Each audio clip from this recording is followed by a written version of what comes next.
Hi అందరికీ నమస్కారం. Present నేను ఒడిశా స్టేట్లో మోటా అనే లొకేషన్కి నేను వెళ్తున్నాను. ఇంకో విషయం, నాకు ఏ లాంగ్వేజ్ రాదు, జస్ట్ తెలుగు తప్ప.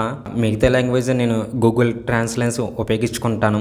కానీ ఇందులో రిస్క్ ఏంటంటే మనకి లాంగ్వేజ్ రాకపోతే అవతల వాళ్ళు ఏం మాట్లాడుతున్నారో మనకి తెలియదు. నాకు మ్యాక్సిమం బాడీ లాంగ్వేజ్ వాళ్ళు మాట్లాడే తీరు బట్టి నేను అర్థం చేసుకోగలను నేను ఉన్నది రిస్క్లోనా కాదా అని. ఈ ఊరి కోసం ఏమైనా ఎక్స్ప్లెయిన్ చేయగలరండి మోటో గురించి? యూట్యూబర్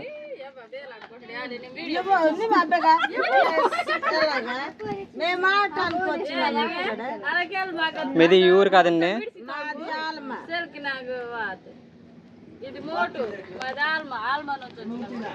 అంటే ఇక్కడ పని చేయడానికి వచ్చారండి? అర్థం కాలేదండి.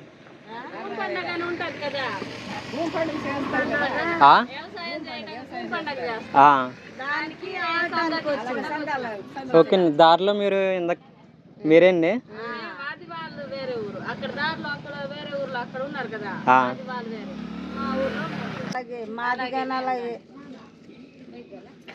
ఇంకేమైనా ఎక్స్ప్లెయిన్ చేయగలరండి మీ ప్రాబ్లమ్స్ ఏమైనా? అదే వ్యవసాయం గురించి అన్నారు కదా, అదే అట్లా ఎందుకు చేస్తారండి?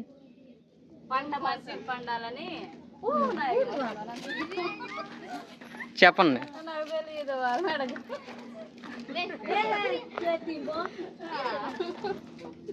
అదే ఆ ఆచారం గురించి చెప్తే జనాలకు తెలుస్తుంది కదండి, చెప్పండి.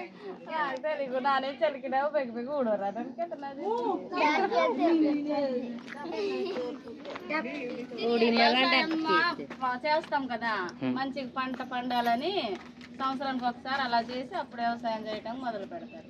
ఇక్కడ ఎలాంటి ఆచారాలు ఉంటాయండి? ఆచారాలు అంటే ఎలాంటి అంటే వయసు చేసేది అంత పెద్దగా నాకు తెలియదు. ఈ వ్యవసాయం ఎలా ఉంటుందండి మీది? ఉంటది, పండగ చేసుకొని మొదలు పెడతాం. అంటే నష్టాలు వస్తాయండి?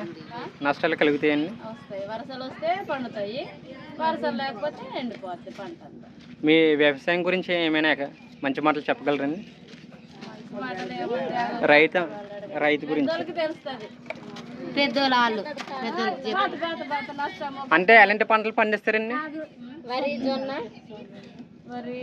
జొన్నలు, బొబ్బర్లు, పెసరలు, మినుములు, నువ్వులు, కందులు అన్ని పండిస్తాం.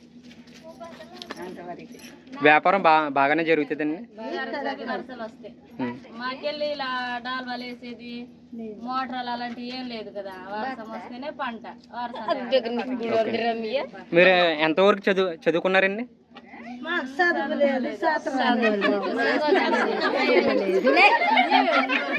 చదువుకోలేదండి ఇక్కడ ఎవరు? ఇక్కడ చదువుకున్న వాళ్ళు కూడా ఎవరు లేరండి, ఒక్కరు కూడా.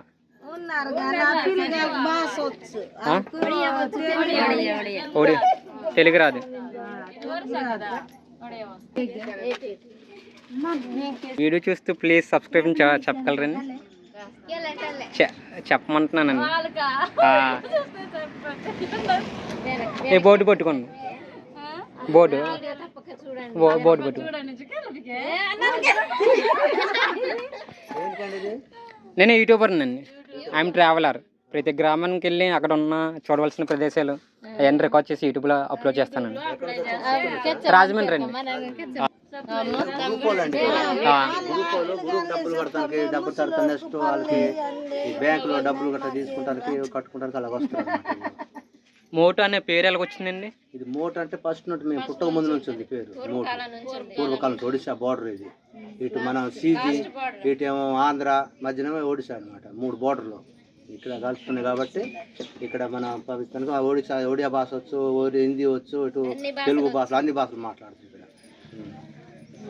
చెప్తారన్నా అందరు కలిసి? Please subscribe.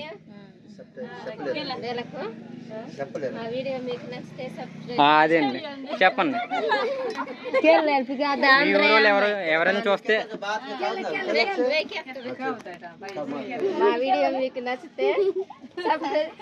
మీ ఊరు ఎవరైనా చూస్తే ఇలా ఈ వీడియోని లైక్ కొట్టండి.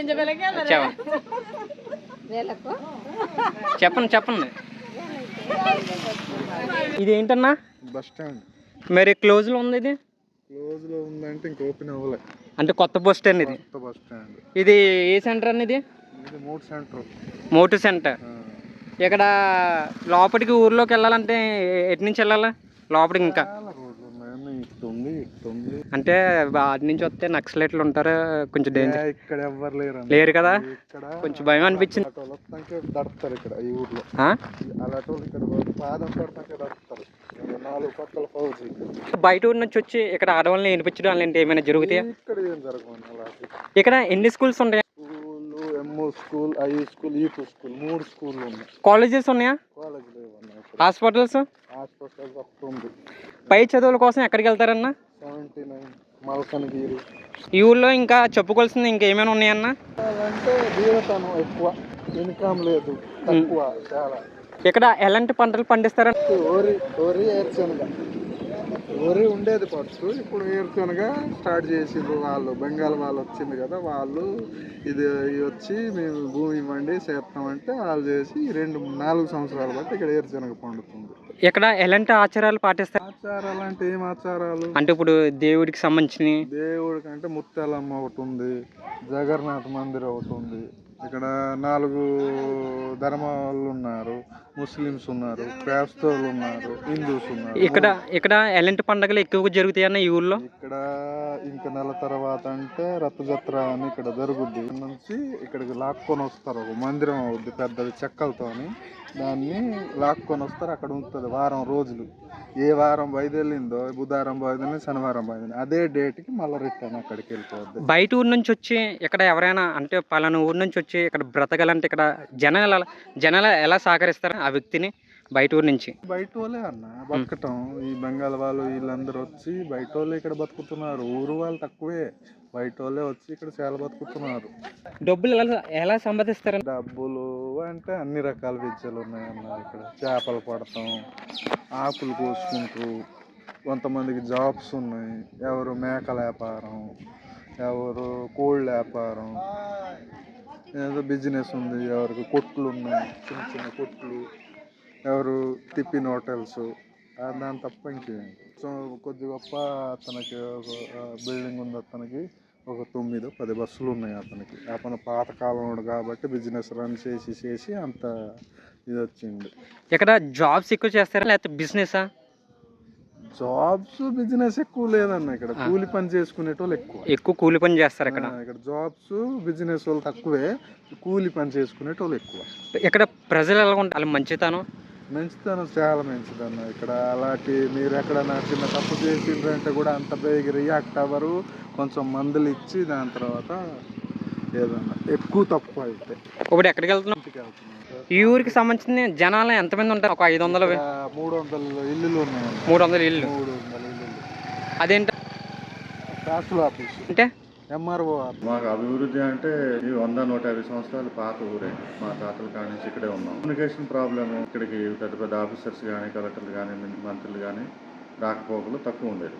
దాని మీద ఇక్కడ మెడికల్ కానీ ఏదైనా కానీ ఆంధ్రప్రదేశ్, తెలంగాణకి వెళ్ళి ట్రీట్మెంట్కి వెళ్ళి రావాల్సి వస్తుంది. ఎమర్జెన్సీ కేసులలో కూడా ఇక్కడ ప్రాబ్లమే.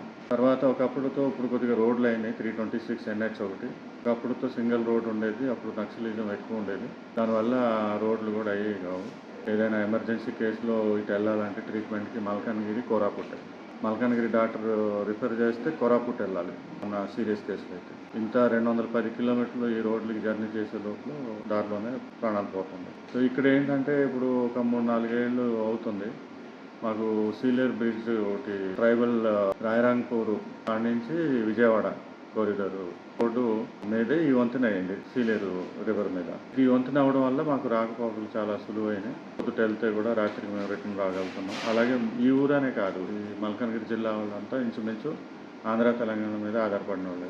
ఎక్కువగా మెడికల్ కేసు, తర్వాత ఈ లేబర్ వెళ్తారు చూడండి పనుల కోసం, వెళ్ళి అటు ఉండి మళ్ళీ 3-4 నెలలకి తిరిగి రావడాలు అలాగే. ఛత్తీస్గఢ్ వైపు కూడా ఒక బ్రిడ్జి అవుతుంది, కుంటా మోటు బ్రిడ్జి, ఈ సబరి రివర్ మీద. ఛత్తీస్గఢ్కి మనకి ఎక్కువగా రాకపోకలు. ఇప్పుడు కూడా ఒకప్పుడు కూడా మేము నావ మీద వెళ్ళేవాళ్ళం. బస్సులు అన్నీ కుంటా చిడుమూరు దగ్గర మన ఆంధ్ర నుంచి వచ్చే బస్సులు అక్కడ ఆగితే అక్కడి నుంచి మేము ఈ బోటు మీద వచ్చేవాళ్ళం. చాలా ప్రమాదం పరిస్థితుల్లో ఉండేది అప్పుడు. అంటే వర్షాకాలం గోదావరిలు రావడం, ఇప్పుడు కూడా గోదావరిలు వస్తున్నాయి. తర్వాత మాకు పోలవరం బ్యాక్ వాటర్ సమస్య కూడా ఉంది. పోలవరం బ్యాక్ వాటర్ ఏంటంటే 2023లో 22లో ఫ్లడ్ వచ్చింది. అది పూర్తిగా పోలవరం బ్యాక్ వాటరే. ఇంచుమించు ఊరు 75% నీటి మట్టంలోనే ఉండేది, మునిగి ఉండేది. ఒక వారం 10 రోజుల దాకా ఇబ్బంది ఏమి ఉండేది. తర్వాత 2 నెలల దాకా రావడం పోవడం అన్నట్టు అయ్యేది. తర్వాత దారులు కూడా మనకి కమ్యూనికేషన్ లింక్ ఉండేది కాదు. ఇప్పుడు డెవలప్మెంట్ అంటే మాకు పోలవరం ప్రాజెక్టుది ఏదో ఒకటి తేలిపోతే ఈ ఊరు ములగదు, మీకు పోలవరం బ్యాక్ వాటర్ సమస్య కానీ పోలవరం వల్ల మీ ఆ నీటి మట్టం ఇక్కడ దాకా వస్తుంది అన్న అంచనా కూడా ఇప్పుడు వచ్చేసరిగా ఎవరు టెక్నికల్ పర్సన్స్ ఎవరు చెప్పలేదు. ఆంధ్ర గవర్నమెంట్ కానీ, ఒరిస్సా గవర్నమెంట్ కానీ, సెంట్రల్ గవర్నమెంట్ కానీ ఎవరు అంత పట్టించుకోలేదు ఇప్పుడు ఈ ఊరు కోసం. మరి తెలంగాణ, ఆంధ్రాలతో వాళ్ళు పోలవరం గురించి ఫైట్ చేస్తున్నారు. మాకు అలాంటి ప్యాకేజ్ కానీ ఇది మీకు ములుగుద్ది, మీకు ఇంత ప్యాకేజ్ ఇస్తాం, మీరు ఇక్కడి నుంచి లేచిపోండి అని కూడా ఇప్పుడు వచ్చి చెప్పలేదు. అలాంటి పోలవరం గట్ట రాకపోతే మీకు నీటు అంటే సబ్మర్జ్ అవ్వదు, మీకు ప్రాబ్లం ఏం లేదని ఒక గ్యారంటీ ఉంటే మాకు ఫ్యూచర్ ఉంటుంది. ఎందుకంటే 2 వైపులు 2 బ్రిడ్జిలు అయ్యాయి. తర్వాత ఇక్కడంతా ట్రైబల్ ఏరియా వాళ్ళు కొంచెం ఎడ్యుకేటెడ్ ఇప్పుడే కొంచెం అవుతున్నారు. దానివల్ల వాళ్ళకి వాళ్ళ రిజర్వేషన్ ప్రకారంగా ఈ ఏరియాలో వాళ్ళకి చదువుకుంటే వాళ్ళకి జాబ్ గ్యారంటీగా దొరుకుతుంది. ఇక మేము ఎప్పటి నుంచో తాతలు ముత్తాతలు కానించి మాలాగే చాలామంది వచ్చి ఉన్నారు. ఇక ఎవరి బ్రతుకు తెరువు కోసం వాళ్ళు అటు ఇటు అయ్యి వేరే ఊర్లకి వెళ్ళి అక్కడ ఉండడం, మళ్ళీ రావడం. ఈ భూమి పుట్ట ఉన్న వాళ్ళం కూడా మేము ఇక్కడ 100 ఏళ్ళ పైన అవుతుంది ఇక్కడ ఉన్నాం. అలాంటి పరిస్థితులు ఇక్కడ ఉన్నామని పరిస్థితి. ఇక చూడవలసిన అంటే 2 వైపులు 2 నదులే. ముత్తుగూడెం వాటర్ ఫాల్ స్టోన్ మన రాతి దీంతో చెక్కబడిన విగ్రహాలు ఉన్నాయి అడవిలోనే. ఇక్కడ కొంచెం మీరు ఇక్కడ నుంచి 1 కిలోమీటర్న్నర దూరం వెళ్తే లెఫ్ట్ సైడ్ బ్రిడ్జి. ఒకప్పుడు మనకి ఇది ఆంధ్రప్రదేశ్ ఉండేదనేవారు. మోటు అనే గ్రామం. మాకు లెటర్స్ కూడా వయా చిడుమూరు ఇటు నుంచి వచ్చాయి పోస్టల్లో. మద్రాస్ ప్రావిన్సెస్లో కూడా ఉండేదనేవారు 1941లోనే. అప్పుడు ఈ కోర్టులు కానీ దానికి కానీ ఇక్కడి నుంచి ఇటు నుంచి విజయనగరం, జైపూరు ఇదంతా మద్రాస్ ప్రావిన్సెస్లోనే ఉండేదనేవారు. ఆ తర్వాత ఎప్పుడైతే సెపరేట్ స్టేట్స్ అయినాయో రివర్ బట్టి ఇది డివైడ్ అయ్యింది. కొంచెం భయంగా అనిపించింది ఏంటంటే అయ్యింది నక్సలైట్లు ఉంటారా, అదే ఒకప్పుడు. ఇప్పుడు ఏం లేదు. ఇప్పుడు పాపం నక్సలైట్లు ఉండరు, అంతా మీకు పట్టపగలు అలాగేం జరగదు, రాత్రులైనా జరగదు. అలాంటి భయం ఏం పడవలసింది లేదు. అప్పుడు 10-12 ఏళ్ళ క్రితం ఉండేది, ఇప్పుడు అలాగే ఉంది. జగన్నాథ స్వామి గుడి కూడా ఉంది. 1985-86 ఆ ప్రాంతంలో గదాధర్ పరిడాసార్ అనే అతను అప్పుడు తన సొంత దీంతో కట్టించారు. అప్పటి నుంచి ఇప్పుడు దాకా ప్రతి సంవత్సరం రథయాత్ర అవుతుంది. రథయాత్ర ఈ జూన్ జూలై నెలలోనే పడుతుంది. ఇక్కడ రథయాత్రకి హిందూ, ముస్లిం, క్రిస్టియన్ అందరూ రథయాత్రలో పాల్గొంటారు. దాని మీద ఇక్కడ ఇప్పుడు బోర్డర్ కాబట్టి ఛత్తీస్గఢ్, ఆంధ్ర నుంచి కూడా ఈ రథయాత్రకి వస్తుంటారు జనాలు. గుడి కూడా మీకు ఊరు ఎంట్రన్స్లోనే రైట్ సైడ్ ఉంటుంది. ఈ ఊరు వాళ్ళు ఎక్కువగా వ్యవసాయం చేస్తారంట. అలాగే ప్రాచీన పద్ధతిలో వాళ్ళు ఫుడ్ తింటూ ఉంటారు. ఇక్కడ ట్రైబల్స్ ఎక్కువగా ఉంటారు. అలాగే చివరిదాకా చూశారు కదా ఈ వీడియోని. ఇంట్రెస్ట్ ఉన్న వాళ్ళకి మాత్రమే షేర్ చేయండి. మన దేశానికి ఇంకా ఫ్రీడమ్ రాలేదా అని నాకు అంతలాగా భయం అనిపించింది. ఇక్కడ నక్సలైట్లు ఉంటారు అని, అంటే కుర్రోళ్ళు అక్కడ చెప్పారు, అట్లా ఆ సైడ్ వెళ్తే నక్సలైట్లు ఉంటారు, చంపేస్తారు అని భయపెట్టించారు. అది ఇక్కడ ఆఫీస్లో ఎంక్వైరీ చేస్తే అది ఇప్పుడు ఏం లేదు, 10 సంవత్సరాల క్రితమే అని చెప్పారు. సో అయినా సరే నాకు మన దేశానికి ఇంకా ఫ్రీడమ్ రాలేదని అనిపించింది. నేను తిరిగిందే కొంచెంలో నాకు ఎంత భయం అనిపించిందంటే, నేను ప్రతి దాన్ని క్లియర్గా ఎక్స్ప్లోర్ చేస్తే ఇంకా మన తెలుసుకోవాల్సింది చాలా ఉంటుంది అని అర్థం చేసుకున్నాను. హే గైస్, ఫైనల్గా ఏం చేయాలో మీకు తెలుసు కదా. మీ అనిల్ లవ్స్ జై ఛానల్ని సబ్స్క్రైబ్ చేసుకోండి.